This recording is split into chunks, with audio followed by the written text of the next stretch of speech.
ரீசெண்டா நடிகை ரம்பா ஒரு பேட்டி குடுத்துருக்காங்க. அந்த விஷயம் இப்ப சோஷியல் மீடியால பேசு பொருளாகி வைரல் ஆயிட்டு போயிட்டு இருக்குங்க. அதாவது அருணாச்சலம் படத்தில் ரஜினிகாந்த் அவர்களுடைய நடிச்சவர் தான் ரம்பா. ரீசெண்டா ஒரு பேட்டியில ரஜினி அவர்கள் குறித்தும், அவர்ட்ட ஒர்க் பண்ண அனுபவம் குறித்தும் பல அதிர்ச்சியான விஷயங்கள ஷேர் பண்ணியிருக்காங்க. தன்னோட தன்னோட ஃபர்ஸ்ட் படமான உள்ளத்தை அள்ளித்தா ரிலீஸ் ஆனதும், ரஜினிகாந்த் அவர்கள் தன்னை கூப்பிட்டு நடிப்ப பாராட்டியதாக ரம்பா சொல்லியிருக்காங்க. அதுக்கப்புறம் அருணாச்சலம் படத்துல நடிக்க வாய்ப்பு கிடைச்சத சொல்லியிருக்காங்க. ஹைதராபாத்ல முதல் நாள் ஷூட்டிங்ல காலையில 7 மணி வரை தயாரா இருந்தேன். ஆனா, அன்னைக்கு நாள் எனக்கு ஷூட்டிங் கிடையாது.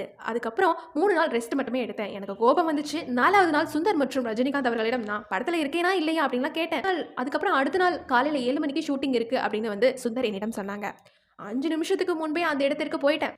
ஆனா, ஏற்கனவே ரஜினிகாந்த் அவர்கள் மேக்கப் போட்டு எனக்காக காத்துட்டு இருந்தாரு. அவர பார்த்துட்டு விஷ் பண்ணப்ப, சுஷ்மிதா சென் இந்த கேரக்டர்ல நடிக்க விரும்புவதாக ஆசைப்பட்டாங்க. எனக்கு இவ்ளோ பெரிய கேரக்டர் கிடைச்சதுல ரொம்ப மகிழ்ச்சி அப்படின்னு சொல்லியிருக்காங்க. அருணாச்சலம் படத்தினுடைய ஷூட்டிங்ல நான் இருந்தபோது, நான் இன்னொரு படம் பண்ணிட்டு இருந்தேன். சல்மான் கான் அவர்களுடைய ஹிந்தி படம் பந்தன் படம்.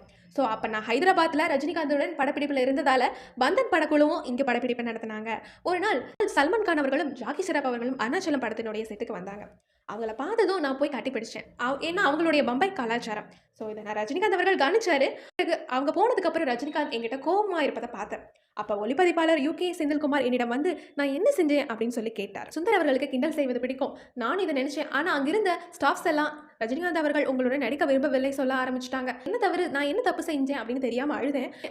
அப்ப ரஜினிகாந்த் அந்த பெண் ஏன் அழுகுறாங்க அப்படின்னு சொல்லி கேட்டு ஆறுதல் சொன்னாங்க.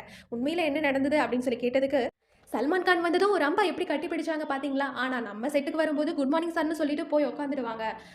நாங்க சவுத் சைட்ல வந்தவர்கள் என்பதால் எங்கள இழிவா பாக்குறீங்களா? அப்படின்னு நாளை முதல் லைட் பாய்ஸ் உட்பட அனைவரும் வரிசையில் நிற்க வேண்டும். ரம்பா எல்லாரையும் கட்டிப்பிடிக்கணும். அப்போதுதான் ஷூட்டிங் இருக்கும். இல்லைன்னா வேண்டாம் அப்படின்னு சொல்லி ஆவேசமா சொன்னார்.